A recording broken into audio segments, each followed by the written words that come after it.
trazendo análise política. O jornalista Cláudio Teran vai pintar aqui no programa, trazendo a sua participação no quadro Entendendo a Notícia de hoje. Entendendo a Notícia, com Cláudio Teran. Amigos e amigas do Sertão Central Cearense, Elistênio, ouvintes, seguidores do Sistema Maior de Comunicação. O jogo está sendo jogado politicamente e cada candidato, independente de ser nacional ou local, coloca suas cartas para avaliação do eleitor. O caso do presidente é emblemático. Ele passou o constrangimento, a vergonha de ver uma carta assinada por mais de 100 mil brasileiros de direita, de esquerda, de centro e apartidários, gente que não é filiada a partido nenhum, em defesa da democracia. E ele chamou a carta de cartinha. Só que na cartinha tem alguns dos empresários mais poderosos do país e doadores de campanha. Depois, como é que o Bolsonaro vai pedir dinheiro para esse pessoal? Então, isso serve para mostrar a escolha que ele fez. Ele fez uma escolha de lidar e tratar o Brasil como se o Brasil fosse a vontade dele e o eleitor dele. Pronto. Então, fica aí com seus 20 e poucos por cento, 30%, que é o que ele tem. A pesquisa do Datafolha, divulgada ontem, mostrando a rejeição do presidente entre a juventude, é brutal. E mostra justamente a escolha que ele fez e os resultados. Porque lá, 67% do eleitorado entre 16 e 29 anos diz: Bolsonaro não, nesse eu não voto.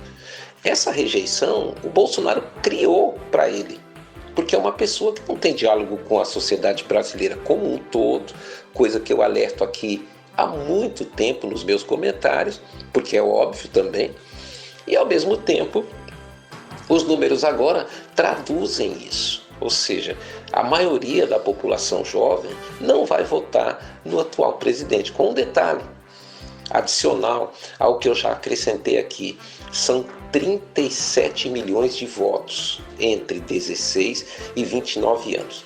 Ciro Gomes, o cearense, deu uma entrevista na Globo News, onde mais uma vez agiu como ombudsman do Brasil. Você sabe o que significa essa palavra? Ombudsman é aquele sujeito jornalista, né, que num jornal é eleito pelos próprios colegas de redação e tem um mandato que dura em média 1 ano para julgar e analisar as falhas, os erros, os problemas de um jornal.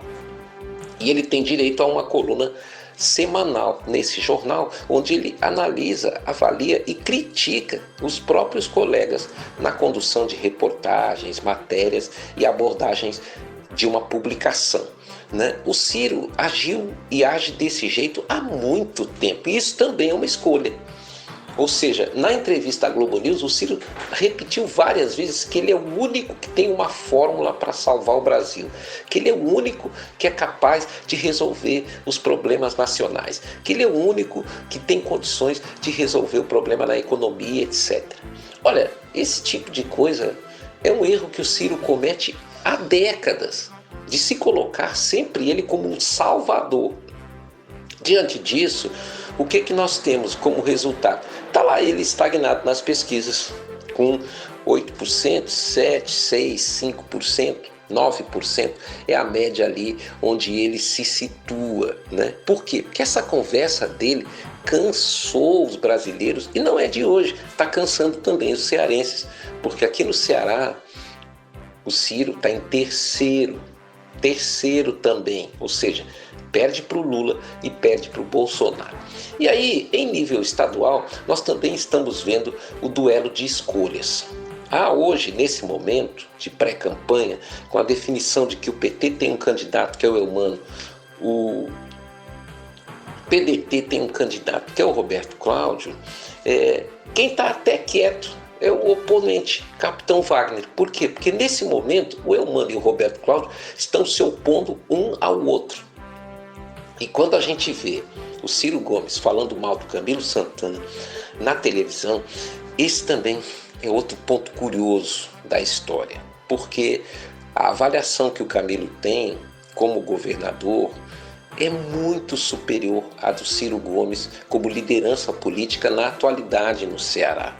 Então essa tática será que vai funcionar ou só piora as coisas para o candidato que o Ciro decidiu abraçar e decidiu apoiar? Pois é, hoje o que nós temos e ainda está em processo de arrumação é uma cisão na base. A base governamental aqui no Ceará foi implodida pelo Ciro, pela escolha que ele fez.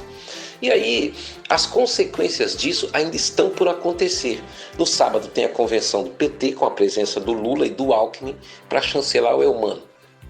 Nesta convenção, talvez a governadora Isolda Sela assine ficha de filiação ao PT, né? O que também, se acontecer, será uma bomba.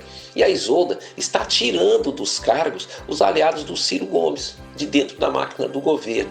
O que significa que, além do Ciro ter feito a opção de perder um governador de estado, quando ele é candidato nacional e o PDT praticamente não tem ninguém governando estados, e aí o PDT aqui do Ceará resolveu abrir mão disso ao não escolher a Isolda, cria também um problema para o Roberto Cláudio, porque o Roberto Cláudio não vai ter acesso aos cofres do estado como apoio vital para uma campanha ao governo. É um negócio tão curioso, as escolhas da política, do Bolsonaro ao Ciro, do Ceará ao Brasil, que o candidato da oposição, o capitão Wagner, anda até quieto. Por quê? Porque está trabalhando na observação. Wagner trabalha observando a ex-base do governo se digladiando e vê acusações que são feitas de parte a parte que são incabíveis, principalmente as que o PDT está fazendo contra o PT. Essas acusações elas precisam ter uma análise do cidadão, do eleitor, porque o jogo entre os dois lados vai se tornar um jogo bastante bruto. Lembram de outra previsão que eu fiz aqui? Eu estou virando mãe de Ná, hein? Eu fiz uma previsão aqui de que Roberto Cláudio e Eumano de Freitas vão lutar com luva de pelica para ver quem passa para o segundo turno com o Wagner, caso haja um segundo turno nessa eleição do Ceará, e deve haver. Quanto ao Wagner, fica lá, tranquilo, do outro lado do ringue, saboreando a implosão da base, uma escolha política. Cláudio Teran, para o Sistema Maior de Comunicação. Entendendo a notícia, com Cláudio Teran.